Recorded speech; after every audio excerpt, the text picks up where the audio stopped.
The stakes are particularly high for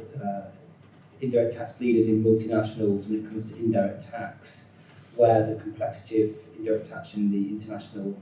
environment, and also the fact that indirect tax is a tax on gross revenues, means that the stakes are particularly complex, but also the revenues in question are also particularly large when it comes to indirect tax. There are three main issues at play when thinking about indirect tax in the international environment. First of all, there's not a consistent approach among different jurisdictions as to how to approach where international services should be taxed. Certain jurisdictions looking at different types of assets as creating a tax nexus, and certain other types of jurisdictions and approaches focusing on, for example, not just place of resources, but also place of consumption and place of consumer.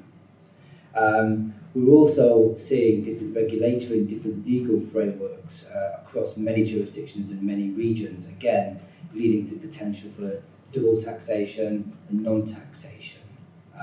and really leading to a requirement for multinationals to look to take a holistic and coherent approach to indirect taxation globally rather than on a jurisdiction by jurisdiction basis. We also see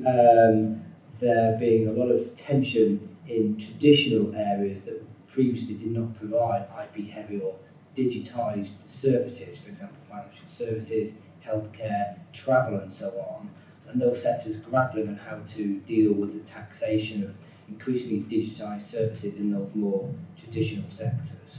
So, given the scale of the issue of managing and dealing with the application of indirect tax to multinational services, in particular digital services globally, there's going to be a real requirement for tax authorities to cooperate and look to align the way in which they tax digital services globally. I think it's going to be a real requirement for bodies such as the EU and the OECD to take leadership in aligning local tax authorities around these issues. And a real need, I think, for tax leaders in multinationals to adopt a coherent and strategic global approach and not a piecemeal approach to dealing with these issues, so that their businesses can really kind of get to grips with and deal with these issues in a way which is going to be effective as an organisation.